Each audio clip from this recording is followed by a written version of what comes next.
తిరుపతిలోని చింతల చెరువులో 13 నెలల పాప కిడ్నాప్ కలకలం సృష్టించింది. శ్రీకాళహస్తికి చెందిన సుచిత్ర, మస్తాన్ దంపతుల పాపను వారి ఎదురింట్లో నివాసం ఉంటున్న తమిళనాడుకు చెందిన మురుగన్ మరియమ్మ దంపతులు అపహరించినట్లుగా పోలీసులు గుర్తించారు. ఘటనపైన స్పందించిన ఎస్పీ ఆదేశాల మేరకు సిఐ శ్రీనివాసరావు నేతృత్వంలో 2 ప్రత్యేక పోలీసు బృందాలు సీసీటీవీ ఫుటేజ్ ఆధారంగా గాలింపు చేపట్టాయి.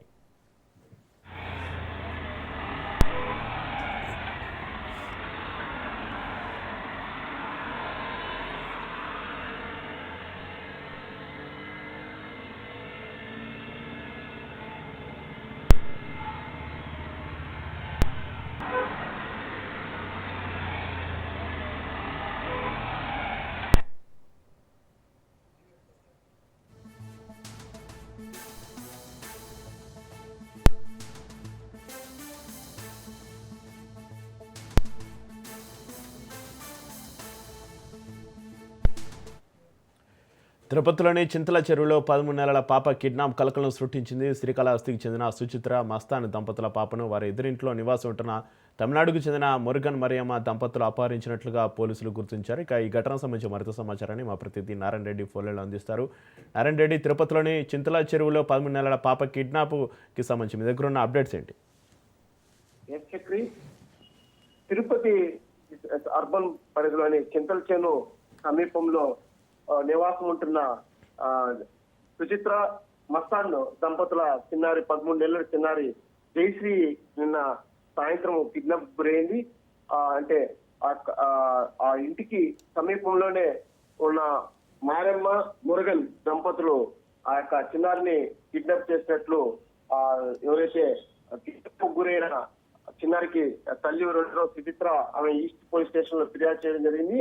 ఆ యొక్క తల్లి ఫిర్యాదు మేరకు పోలీసులు కేసు నమోదు చేసి దర్యాప్తు ప్రారంభించారు. అయితే ఆ యొక్క కిడ్నాప్ గురైన ఇంటి సమీపంలో ఉన్న సీసీ ఫుటేజ్లు, సీసీ కెమెరాల ఆధారంగా కొన్ని దృశ్యాలు వారు చూడడం జరిగింది. ఆ దృశ్యాలలో ఎవరైతే ఈ యొక్క మారమ్మ, మురుగన్ దంపతులు ఒక ద్విచక్ర వాహనంలో ఆ చిన్నారిని కిడ్నాప్ చేసిన దృశ్యాలను కూడా గుర్తించారు. అయితే అప్పటికే చాలా సమయం అయిపోవడంతో వారు తిరుపతిని దాటి వెళ్లిపోవడం, ఆ తర్వాత వారి దగ్గర ఉన్న సెల్ ఫోన్ ఆధారంగా వారి యొక్క సిగ్నల్స్ ట్రేస్ అవుట్ చేశారు పోలీసులు. ఆ ట్రేస్ అవుట్ ఆధారంగా తమిళనాడు రాష్ట్రం వేలూరు సమీపంలో ఆ యొక్క సెల్ ఫోన్ సిగ్నల్స్ ను గుర్తించారు. ఆ తర్వాత ఆ సెల్ ఫోన్ కూడా స్విచ్ ఆఫ్ అయినట్లు కూడా గుర్తించారు.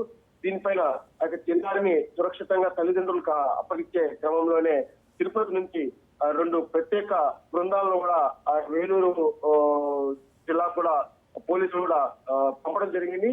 ఈ క్రమంలోనే అంటే వాళ్ళు సుచిత్ర, ఆమె భర్త మస్తాన్ ఇద్దరు కూడా ఒక చెత్త అంటే పేపర్లు, ప్లాస్టిక్ ఏరుకొని వారి ద్వారా జీవనం సాగిస్తుంటారు. అదే క్రమంలో వీళ్ళు కూడా పక్కనే అంటే కాళాశ్రీ నుంచి వచ్చి ఇక్కడ స్థిరపడిన వీరు మారమ్మ, మురుగన్ దంపతులు కూడా ఇదే క్రమంలో వాళ్ళు ప్లాస్టిక్ అవి ఏరుకొని జీవనం సాగిస్తుంటారు.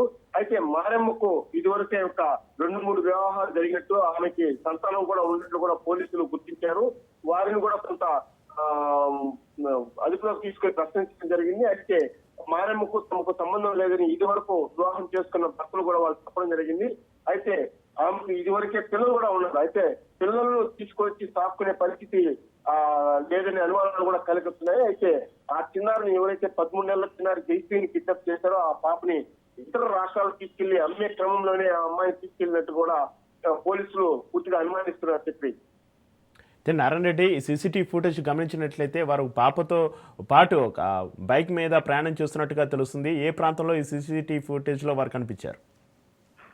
అంటే చింతల చేను సమీపంలో నివాసం ఉన్న వీరు ఆ యొక్క చుట్టుపక్కల ఉన్న సీసీ కెమెరా ఫుటేజ్లను కూడా పోలీసులు తెచ్చి వాటిని క్షుణ్ణంగా పరిశీలించారు. అయితే ఒక హోటల్ కి సమీపంలో ఆ యొక్క ఉన్న సీసీ కెమెరాలో మారమ్మ, మురుగన్ దంపతులు ఒక ద్విచక్ర వాహనం పైన కూడా ఆ చిన్నారిని తీసుకెళ్తున్న దృశ్యాలను కూడా పోలీసులు గుర్తించారు.